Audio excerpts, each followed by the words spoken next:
you have that person's back. That's the way I feel whenever I come in here and we get to talk about Port Harcourt, River State, and Nigeria. The show is Hello Port Harcourt. My name is Jude, and this morning I am thankful to also have a guest with me this morning. Dr. Alfred Oladapo joins me. Good morning to you. Good morning, Jude. All right.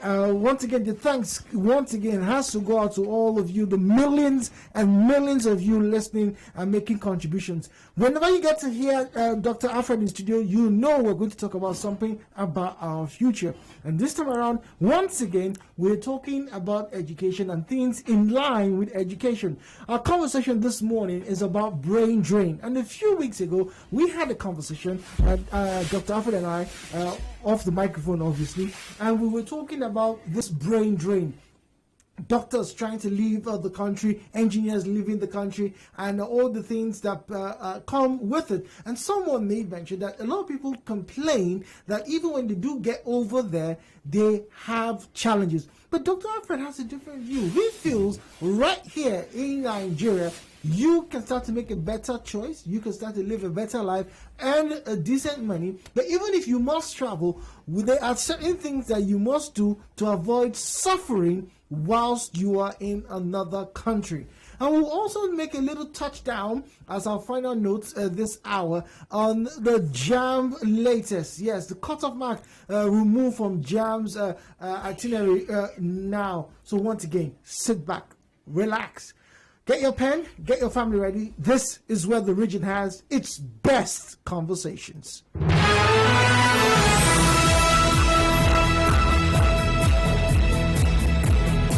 Welcome, Dr. Alfred. Good morning. Thank you very much, Jude. All right, so for the want of time, we have to go. Happy New Month. Oh, thank you. We should say. Thank you very much. Thank you for having me. Oh, always a pleasure. Thank we have you. to go head on. All right. People leave Nigeria. People have been leaving Nigeria for decades now. Yeah. And it's almost as the second coming this time around as to what we had back in the 80s when we had a lot of doctors. It was then doctors, but now doctors and engineers are leaving. This brain drain. How can Nigerians better stay in Nigeria? And if they have to travel, how can they avoid, the challenges that come with living in another man's country? Well, twofold questions. First, what can they do here? How can they survive better here? The environment and the ambience in which we live in this country is kind of extensively corrosive and energy draining and psychologically depressing if you don't know what you're doing or if you don't know what to do. The system itself promotes the brain drain syndrome. It gives vent to it, in a lot of ways. And I'll try to circle back to that in a while. But instead of the brain drain, which is like what I can call the default mentality that a lot of people, have, I got to get out of the country and so on and so forth. I understand that, and I've met a lot of Nigerians, outside. I'm so grateful to God. God has been immensely good to me. I've had opportunity to travel extensively, different continents, meeting different people, Nigerians. And sometimes it's shocking when you find people who probably, are well educated, so in quote, in Nigeria. And they're the ones working at Dunkin' Donuts. They're the ones that are clearing the tables. They're the ones that are sweeping the streets. Master's degree holders. I tell you, I met a PhD holder one time and I was sweeping the train station. Sometimes people think that, once you leave this country, it's all well and good. Not essentially. So you're going to... PhD holder sweeping the train station. Yeah, sweeping the train station. I tell you that. And yet, in the same, in one of my journeys too, I still met a Nigerian who all he has is his backpack. And he walked up to me because, many times, if you attended Harvard, you're encouraged, from time to time when you're traveling, just put on something that has the insignia of the university. So, you promote the university kind of. As you're doing right now. Okay. I didn't see that coming. Yeah, I think today I'm just a little bit cold. And the kind of work I'm doing today, does not really promote me wearing, the corporate, does not promote the corporate dressing, kind of. But, this young guy, he has only a backpack, and he travels all over the world. What does he do? He dances. That's all he does. And in his park, different CDs, instrumentals of different artists. And he has people that invite him from one country to another, he makes a lot of dollars. The only thing why he approached me was because he saw, at Harvard, like a pull over, and he said he wanted to go to Harvard and was asking for all kind of opportunities that were there. He's educated. He has his master's degree, but he dances all over the world. He's very, very flexible. I mean, he did some stuff, contours and stuff. Yeah, and that was at the Ronald Reagan International in D.C., the airport.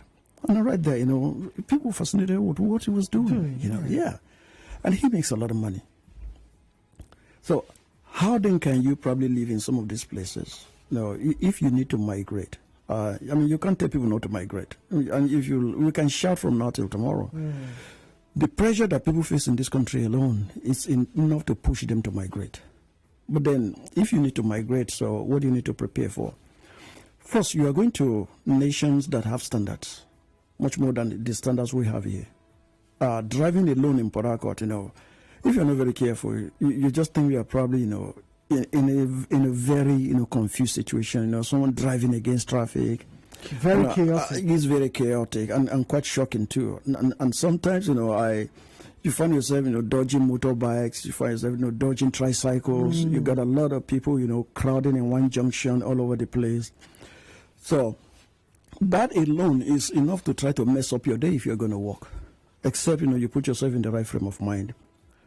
To survive in such environment where you're going, there is something that is usually advocated. It's not really about the certificate you hold. It's about the competencies that back up the certificates. And I think that's where a lot of Nigerians are missing it.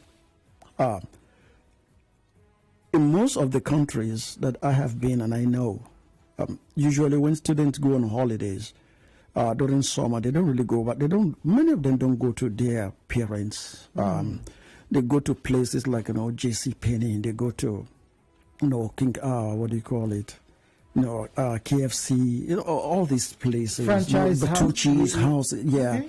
What are they doing in those? They are working. They're going to make money during the vacation. That's true. But they're also getting competences. But sir, a lot of people will say that's what the Nigerian student of today is doing.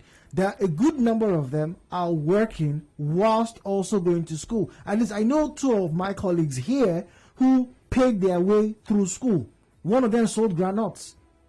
They're paying their way through school. People are now maybe doing things like maybe Forex or maybe trying to market. Very few of them want to go and, as it were, become the waitress at a fast food restaurant. But Nigerian students are working to pay fees. They're working to pay fees. I have no doubt about that.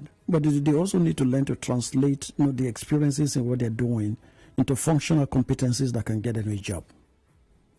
So the kind of person you're talking about now that is probably, it doesn't manufacture the granite, or is he just into sales, is he into distribution and things like that. Now, it's functioning in an area that has to do more, customer relations, customer experience. So what he needs to do, if he wants to, be able to convert that into a functional competence, is to understand what are customer experience, what are the requirements, how do you interpret that in such a way that it becomes sellable. Because nobody's going to get into your head. So when you are doing a CV, for example, and that's one of the things, essential things, if you're going to get a good job outside this country, and if you're even going to get a good job in this country, you've got to understand the kind of things that recruiters are looking for. So recruitment has changed drastically, globally. There is something you call applicant tracking system, ATS. Okay, it's like an app. So, and when people send in CVs to organizations, they simply pass your CV through that. And what they are looking for are what are the functional competencies that can allow you, to be there. If your CV is more of knowledge-based rather than achievement-based, you're likely not going to get any good job. Even in some companies in Nigeria right now. And I'm into this, Jude. I'm down to earth with you. I see a lot of people, even within the country that look, you talk with them, okay, and you think they got something in their heads, and then they send in their papers, and the papers doesn't say that, they're capable of whatever they are saying with their mouth. And truth is that your CV goes ahead of you. That's the issue. So your CV doesn't pass the test. Nobody want to see you. Well, what if the CV doesn't tell the whole story of the individual? No, the CV must be able to tell, like at least the essential requirements to do the job. Your CV doesn't have to tell your whole story about your life. True. But it has to tell the essential thing that can help you get the job. I had a meeting last week, and that's after a discussion, and someone was asking me this kind of question. I said, see, there are certain things, because I'm circling back to your second question now. What can people do here now? Because there are people in this country now, Jude, here in Nigeria, there are people that are caught in Lagos, Abuja, that they don't aim to go out of the country. But right here, they are earning dollars. How does that happen? So with the advent of COVID, the work environment globally has been redefined. Redefined in the sense that you got a lot of organizations that work remotely. There are companies in Port Harcourt up to today, they don't have 100% people, coming to office. Come to work. There are those who place them on roster. Okay, this group will come this month, this group will come next month. Now, by the time we're talking about the third wave or something like that in Lagos, then Lagos State government said, if you only need to come to work if you're on level 13 and above. So level 1 to 12, stay back home.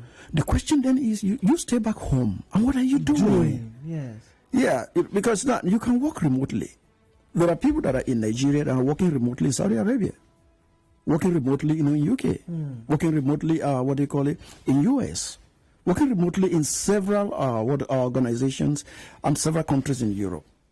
So sometimes when people say, oh, there are no jobs, I think we need to start asking ourselves, what kind of functional competencies do we have, and how are we reasoning our way out of the current challenge? But we cannot disavow what the Nigerian Bureau of Statistics shows, that unemployment is rising by nearly 25 to 30% in the past 8 months. The question you got to ask yourself, Jude, is what are the metrics they use to determine, the statistics? What metrics do they use? Are they using the regular kind of employment, that people are supposed to have as they used to have it in the 1960s and 1970s? Where there were no computers? Are they looking at how many organizations are employing in Nigeria? Is that what they're looking at? Are they looking at how many graduates do we have, year after year, how many of them are getting jobs? Because you can have people right now who are applying to the universities and they're ready to pay their way through. Why? Because they do a lot of things. We're in a world, for example, where IT is almost like the thing, artificial intelligence. Yeah. What are a lot of young men doing, about this? There are universities that up till now, everything is still analog. You mean in Nigeria? In Nigeria, okay. you have, the lectures are analog.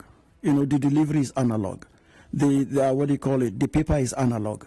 The only thing the students probably get, it's the professor probably downloads something on the internet, and he gives it to them as their class notes. Go study this, and then come back and retro exam. Now, how do you produce world class graduates that way? Because in the past, we'd say, people should learn how to think outside the box. But let me shock you, Jude. If you're going to succeed in this present dispensation generation, you got to think without a box. Without the box. Without the box. So, the consciousness of a box is a great limitation, on your thinking capacity, an ability to solve problems. Critical thinking, is thrown at off the track. You got to think without a box. And you're talking of thinking in a world of limitless possibilities. Now, let's talk a bit about limitless possibilities before we get to the bottom of the hour and have the news. Awesome. And if you're just joining us, Alfred Oladapo is my guest this morning, and we're talking about the brain drain. So we have just hit the nail on some things that people can do whilst they're here in Nigeria. Talking about brain drain. Whilst you're in Nigeria, you said people are making money, foreign exchange. People are working remotely, and they're living off. Some people don't want to leave.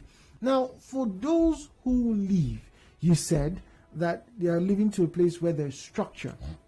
There's a system in place. A system in place that's more stable than we have here. But even when Nigerians acclimatize, there are still some challenges that they face that be under control. True. You've traveled out. About Saudi Arabia, about America, it's a different ball game when you find yourself within the system. And ask those who have even lived outside this country, for a long time, those who are back and those who are still there, they're going to tell you, see, it doesn't matter how good you are, you're still going to face that discrimination. See, discrimination is a global language. They might not tell it to your face, but they act it all the time. That's the truth. They'll tell you, and I know quite a lot of my guys in my network that really, if Nigeria can be a little bit more stable, they will come back home. I can guarantee you that they want to come back home, because I haven't spent 20 years, 15 years. They don't want to die in a foreign country. They want to come back home, settle down, live a quiet and peaceful life. Because see, truth is, there is no place like home, Jude. It doesn't matter how much comfort you have outside there. Home is home any day. And until we begin also to think of how do we then get our people. Say, easy, someone will say, I need to go outside this country because I'm going to probably make more money. Technically, if you go to Saudi Arabia, depending on what kind of job that you get, you may likely be on if you probably get a good job, maybe about 60, South Africa. I mean, what do you call it? South, you could get about maybe 60, per hour. So when you translate that into Nigerian, currency officially, that's probably maybe about 100 or 110, to the Riyadh. You multiply that, that's like you're earning like 60,000 naira. I mean, 6,000 naira an hour. No. That, but see, that's the angle that people see. But they don't see, the angle of the tax. They don't see the angle, of how much you're going to pay for your accommodation. They don't see the angle of food. They don't see the angle of transportation. They don't see the angle of the utilities that go with it. Otherwise, if you just look at say, okay, I could get a job in America and I can probably making $20 an hour, and so if I work 10 hours, that's $200. That's true. So $200, convert to Nigerian currency, that's about 80,000 naira or 82,000 naira. Wow, I'm making money. That's the way it seems. Let's say the entire $200 is not going to get to your hand. First, you're going to have your tax deductions. Then you tell me, so if you're going to live in an apartment, how much are you going to pay? Because if you live in an apartment where you pay like $400 a month, so convert that, to Nigerian currency. Then you're going to begin to understand. You're going to think of that the only thing you don't pay for is the air that you breathe. In a lot of these countries, no, that's the truth. You pay. Your water has a meter. You pay for parking. Your water has a meter. Your water has a meter. Yeah, even in South Africa. Yeah. Your water has a meter. You pay the water rate. You pay the electricity. It's not like a place whereby here that you can probably talk to PhD officials and all those kind of things. We're still doing in the analog kind of thinking. You don't even know. Once they just cut it off. Your telephone, you get cut off. So the best minds oftentimes get abroad, have culture shock. You say some of them are not prepared enough. They may know, but they're not competent enough. And so that's why you find doctors. I know of master's degree holders. This is the first time I'm hearing of a doctor who. I'm trying. I have no reason to come fool you here. This happened in New York. I'll tell you the truth. It's happened in New York. And the thing is, most times, when you're outside this country, when you see a Nigerian, it's almost easy to know. We just seem to have this blood pool, somehow. But people also forget, because the thing, once you get to America, I have eaten. In I've had my, I came from Maryland, see a friend in New York, and I was waiting for him at the bus station, which also, I think the 49th Street or so, which also the train station. I was hungry, and I ordered the food, and somehow I wasn't really into it again. And I ate about half of it. I threw it in the trash can. And an American went to pick it. Wow. White-skinned, not black, went to pick it. The trash can is not too far from me, and he said, "No, thank you." He said, "Thank you." Ask people who will tell you the truth. They won't show you that on CNN. Ask people. You go to some restaurant, you meet Americans by the wayside who are asking, a quarter please, quarter please, quarter please. Just give me 25 cents. 100 cents make $1. They got a quarter, they got the coin. They're begging you for it. Go to Harvard University. You're going to find people in front of Harvard, at the Harvard Square, just across the road from the university, who are homeless. Go to DC, you're going to find people who are homeless. Go to Chicago, you're going to find people who are homeless. But we seem to have this phantom, this kind of illusion that once I just get out of this country, voila, I'm in paradise. Not essentially so. That's why some people can't come back. If you need to migrate, I say this, if you need to leave the country, live in a proper way, equip yourself effectively so that you can compete favorably. If you go on a visitor's visa to any country, and then you decided that you wait until your visa expires, you're going to be running, you're going to be hiding all the days of your life. And you're going to be doing those unworthy things and things that you never think you are capable of. That's why people get into credit card fraud. That's why they get into identity theft, because they must survive. And this is what gives us, to a long extent, some of the bad names and bad images that the Nigerians carry all over the world. I'm flying sometime, and I get to some airport, and they pick me out of the line because I'm black skinned, and they want to give me, a thorough check. And they're going to say, Lord, please, this just. I said, no, you're welcome. And they say, I'm not offended at all because I don't have anything to hide. Okay. I flew to South Africa, and an immigration officer told me, at the clearing point for me to enter, he said, I don't like Nigerians. And I didn't take offense. I just smiled. I said, madam, why? He said, well, they come here, their papers expire, they marry our girls, they stay here, not that kind of thing. And he said, maybe you're one of them too. And I said, well, I beg your pardon. No. I said, but South Africans too have very bad people. And she just asked, why do you say that? And I pulled her, I said, this is my return ticket. I'm leaving next week. And she was shocked. I said, it's not every Nigerian that is desperate to live in South Africa. Alfred Oladapo is my guest this morning. We'll go for headline news. When we come back, we'll be talking about why this brain drain has gotten this bad. JAMB is in our sights when we return. The cutoff mark, our conversation. Where else? 90.3, but Nigeria Info PH.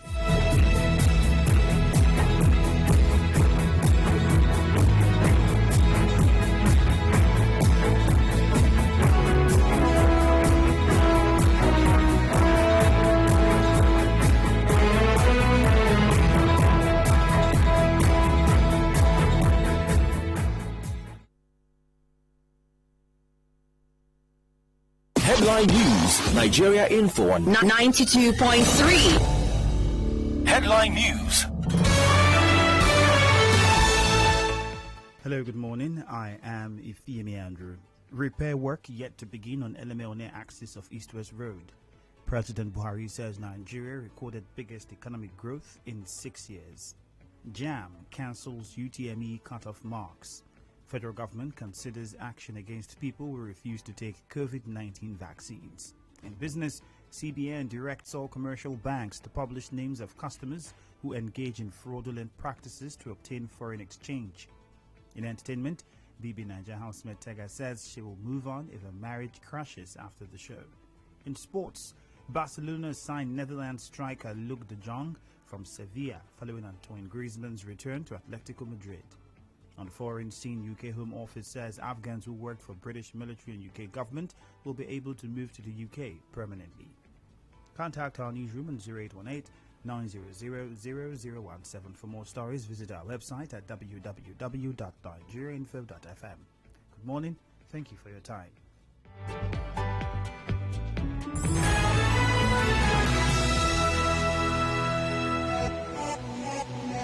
Information when you need it. News as it breaks. Plus a chance to talk about matters arising. These and more you get on 92.3 Nigeria Info. Your number one talk, news and sports station. To thrive in a fast-changing world. Tune in to 92.3 Nigeria Info for the best of news, talk and sports 24/7.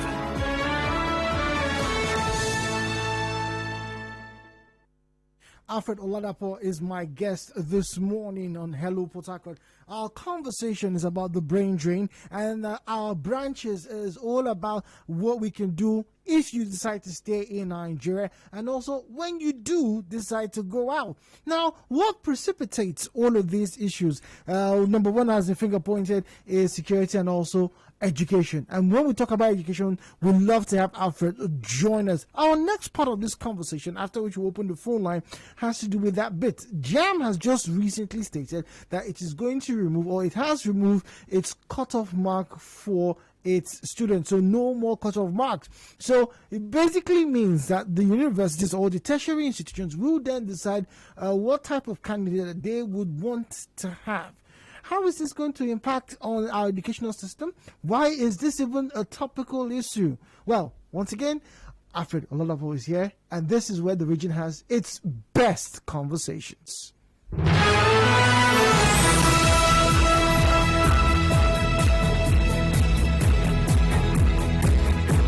Welcome once again, Dr. Alfred. Pleasure to have you here. Thank you very much, Jerry. So, once again, we're jumping straight into the deep end. Why is this cutoff mark so important in our in fact, when I shared it with you, you had like an aha moment, like, wow, it took them so long. Why is this so important? Well, if you go back to pre-JAM era, you normally apply to any university you want to go. You apply directly to the schools, and then you take exam, you pass, and then you get in. Now, what used to happen at that time, because whatever system you put in place or whatever policy, you got to also think of what's the downside. Don't just look at the upside of the policy. At that time, you have people who get admission to ABU, to IFE, to Nsukka, and to just one person, like having 3-4 different admissions. And then while a lot of other people are left in the cold. And you can only attend one university at a time. So when someone is offered admission, and then they expect him to resume, he doesn't resume, and then other students resumed, time is going. It's kind of like, can we just harmonize the admission process? So in 1978, and I hope my memory serves me right, I think it's 1978, when JAM was introduced. And JAM was supposed to be almost like a clearinghouse for admission into, and I'm trying to use terms that I think can effectively communicate what we're trying to dissect. Like a clearinghouse for universities. That okay, we're going to have a central examination, okay, for everybody. And when you have the central examination, you as a candidate decide the school or the campus you want to go. When you take the exam, we will forward your result there. Then the school will pick you. Then JAM has what they call like a blanket cutoff mark. Okay, that's if you don't probably get to this level, don't expect that you're going to be admitted to any university in Nigeria. That's the meaning of the cutoff mark. The same thing happens, for example, in track and field. If you're going to go to the Olympics, yes, you have what they call the minimum performance level that you must be able to attain to qualify to be in the Olympics. Now, that also extended to the Noga Games. I mean, I participate in the Noga Games. Really? Yeah, in the Noga Games. No, I did that on the platform University of Ife and the University of Jos when I moved in there. So you have what they call a minimum standard time. Otherwise, then you could have people going to the Olympics who can run only 15 seconds. And they still also want to participate in the Olympics. Then the track and field event will never end. It will go on forever. Yeah. So they set that kind of basic cutoff to ensure that you eliminate people who can't measure up, yes, and then you can have better competition in the university system. That's what it's supposed to be. However, over the years, like I told, and I began my career here, it's not been so. When I first got to Ife, I got to the University of Ife, okay, of OAU, now they call it. I got there in 1981. I got there straight, on JAM. There was nothing like, is it post-JAM or so? There was nothing. Yeah, you write your JAM, you pass. I had 279. I got in for metallurgical and materials engineering, straight off. My parents were poor, so my father will always tell you that you better read your book. I don't have anybody that can help you. So you know that you don't have any option. You got to face it, squarely. But you see, JAM is also aware that even when they set the cutoff mark, there are aberrations. Some universities just ignore the cutoff mark. They decide, okay, this is who we're going to. So if you say the cutoff mark is probably 180. The university decided that, okay, the people from our region, okay, how many of them made this 180? They probably made 140. So they decided to admit them. Because you have, I think, what they call, is it constituency or something like that? I don't know what the name is. Okay. They should have some quota. That's right, you got it. So, JAM knows that's been taking place all over the years. They can't do anything about it. Now, I used to have an uncle who was the head of Brigade of Guards, in the Nigerian Army. He used to live at Bonicam. And there's something he always says, and I think it's an essential lesson for leaders. He says, a general that respects himself will never give an order that a major will not obey. And that is not, before you set a policy in place, you must be sure that you got everybody on board. So that way you don't have people who will subvert the system, and there's nothing you can do about it. That's right. So it's like running an organization. You don't come and give a blanket policy. When you know your younger brother or your sister or your cousin, you know, is going to flat and say, oh, forget it, you know, it's my uncle that owns the place, or it's my auntie that owns the place. So what you just create is a differential application of policy. That's what JAM has experienced over time. So now they just say, well, let's redeem ourselves. That's my understanding of it. But let's redeem ourselves now. Instead of everybody, you know, just throwing, you know, mud in our faces, and there's nothing we can do about it. We will still run the exam centrally, but we will leave the universities to determine what their cutoff is going to be.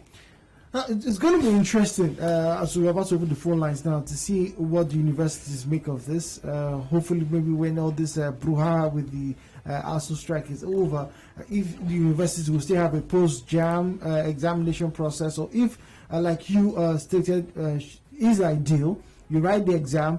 If you meet up, if they see your score, if they like your score, they accept you. I think that's a similar thing with SATs, if I'm not mistaken. Now, awesome. So the SAT or the TOEFL, okay, those are like exams that you got to take, or the GRE, for example, graduate record examination, you know, to admit you to postgraduate courses, you know, in the US and part of other parts of North America.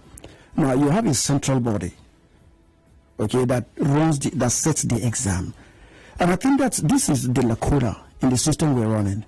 I think what JAM should do is to have the university professors sit down and set the exams that JAM is going to administer. That's where you can eliminate the issue of post-JAM, which is an unnecessary duplication, for example. Because they say, what university says that, well, JAM, you can run your own exam, but we will run our own exam to determine who comes into our university. So that makes nonsense of whatever JAM is doing. That's the truth. But if you have a central body among the professors or the lecturers in the university that set the exam, and they got to be people of integrity, not going to leak it. They set it and then JAM administers it. Now automatically, whoever passes that, you are qualified to enter any university in the country. Very much like the West African, school exam. When you write that, your A subsists in University of Port Harcourt, subsists in University of Maiduguri. Nobody's going to query it. It's a central. So that's the kind of thing that you probably need to do for JAM. That's what they do for GRE. American universities will have their differential scores for who they're going to admit on the GRE. For example, a score that Harvard will not accept, another university, Northeastern may accept it. And that's why you have what we call the Ivy League schools. And you know, the requirement to enter Ivy League schools, you can have all the money in the world. But they say, if you're not intellectually competent, you can't get in. Because you don't get in by how much money you have. They want the best candidates. We used to have that in this country too. Like if you graduated from Nsukka, you graduated from Ife, you graduated from UI, you graduated from ABU. Those are like top-rated universities in Ibadan. Those like maybe 5 or 6 of them, they're the top-rated universities. And they are the most competitive. University of Lagos. So years ago, University of Lagos, I think they're the first maybe kind of set of people that, or maybe the university that probably, around the forefront of this post-JAM. Because when you finish, I had some of my colleagues, when we finished school in 81, who were going to read architecture in University of Lagos. After the past JAM, they had to go to Lagos to write another exam. Before they could get in. Before they could get in. They used that to filter. But I'm just saying that if you want to copy something, copy and contextualize. But don't try to fragment it. So part of what we're still doing in our educational system is still the federal character mentality. So someone probably gets 140, he gets to university, in one corner of Nigeria. Somebody gets the same 140, and he can't get admission, in one place. So I think we're trying to deregulate the system. We get their acts together. Now they're probably coming out of the jugular. They have been doing it secretly. Because it doesn't matter what standard you set. If, for example, the JAM says, well, the cutoff is 180 or 190. And then, a university decides that, well, sorry, we're going to take 170. They say, after all, we are the ones running the university. You finish your exam, that's it. So that doesn't seem to get us, anywhere, and we're still in the doldrum. Okay. All right, let's get to speak to you this morning. We have just about 10 minutes. We never seem to have enough time. I know. Dr. Alfred is here with us in the studio. 017-923-0002, 017-923-0003, 0817-923-0007, and then the female caller line is 017-923-0009. So we had a conversation, if you're just joining us, about the brain drain, what people can do here whilst you are here, and what people need to know if they do decide to migrate. All right, so what are your questions for my guest this morning? And also on the issue of dam, do you think this is going to, as it were, pave or build fairer for our children coming up? I'd like to get to hear from you this morning.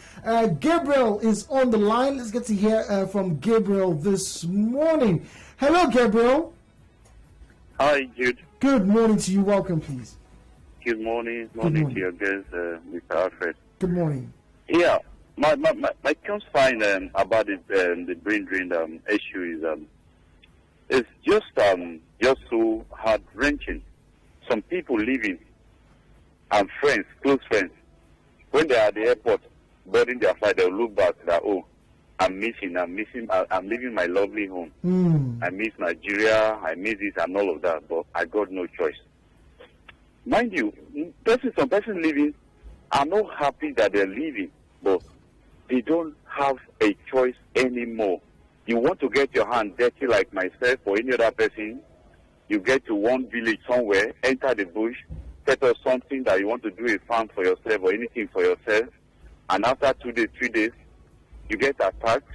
Some people get killed, even when you want to get your hand dirty, not minding your degree or whatever, just to make sure you remain in the country.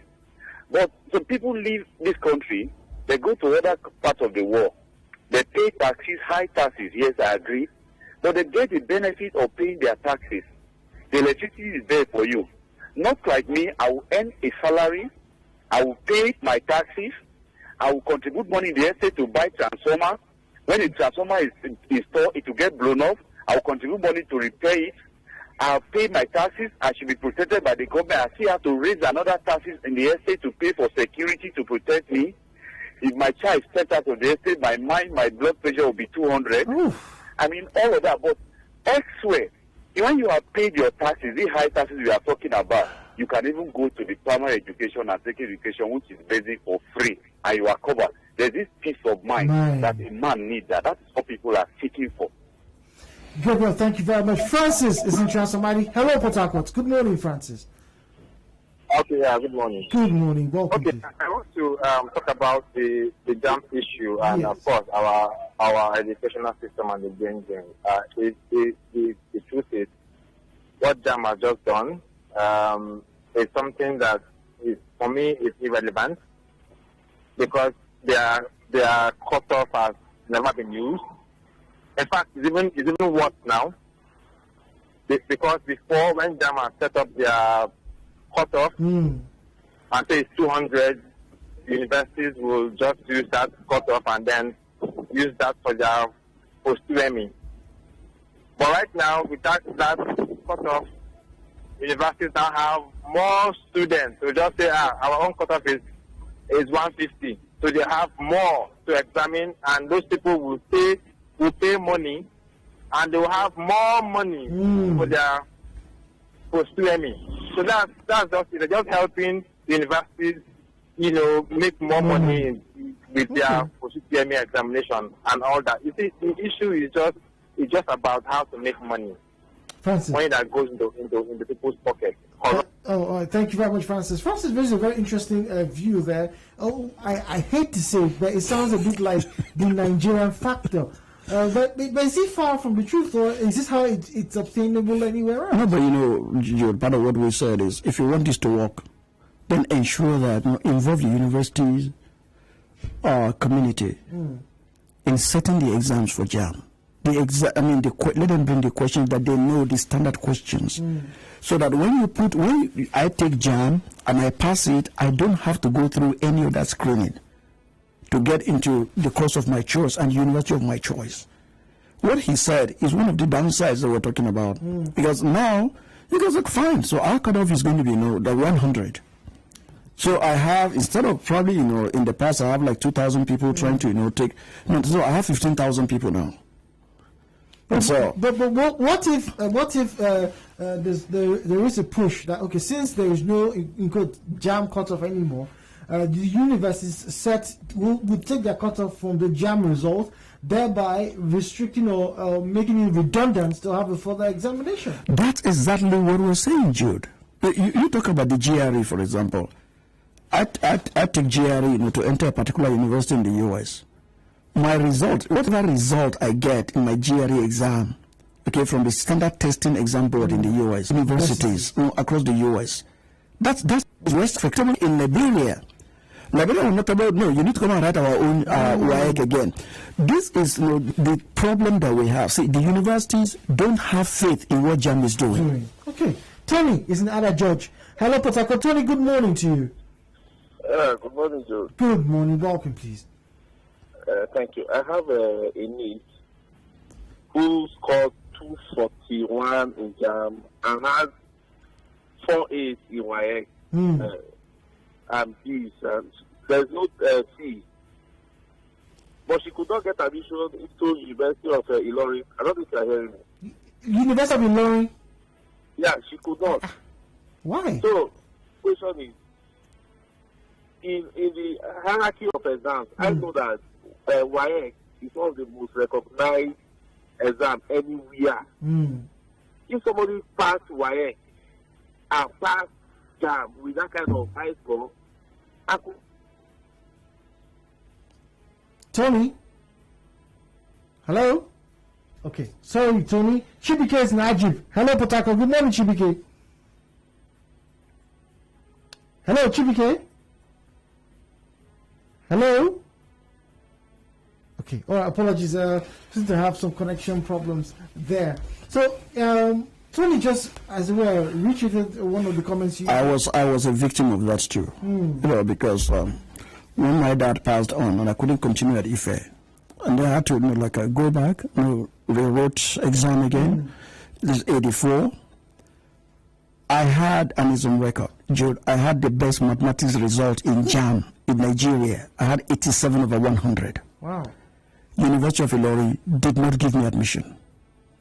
Wow. Did you like your face? Well, they said I'm not from the community or constituency or something like that in our area. I had 257 in JAM, 257 that year. I wasn't admitted.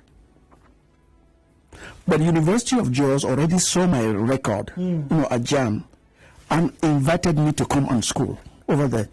So this way you have the differential application of the process or the system. The JAM has what they call, I think, is it continuous or is it caps or so, or something like that? Yeah. How many universities follow that in the first place? I think JAM didn't have a bite and they didn't have the authority, technically speaking, to conduct an examination that the universities deem credible, acceptable, reliable, and upon which they can admit students who want to come into their colleges. I think that's probably where the problem is. All right, messages now, 0809-030-6416. Good morning, Jude. A friend of mine had the first-class honors nuclear physics at the University of Ife, now Obafemi Awolowo University, in the 80s. Now he is a professor of automation and robotics at Harvard University in the US. Oh. What is happening in Nigeria is not encouraging our professionals from rendering their best services to our beloved country. Are we talking of the incessant strikes, kidnapping, or banditry? I love Nigeria, and I want to see Nigeria grow as a powerful nation, but we still have a long way to go as to get things right, and until we get those things, Nigeria will continue to lose their best brains, either in sports or academics, to other nations. Sisi in Owerri. Okay, okay, all right, I think that's stuff for us. No matter how computerized we might be in job creation, the physical aspect of production cannot be wished away with digitalization. I agree. I have been into the oil drilling for years. During this period of digital operations we carried out in our facilities, there was not a single operation that was successful without physical input, both here and outside the country. The problem we have here is that we are more motivational speakers than motives and Practicals in Nigeria. Lawrence in Port Harcourt. So, whilst it's imperative that we do get to use more digitization, he says we cannot achieve success without physical input. Well, say you can bring all the technology you have in the world. You still can't remove the human factor from it. Because it doesn't matter how automated your system is. If you have some people who are just bent on subverting the system, you just had read a message of someone who probably got in nuclear physics or something like that. Yeah.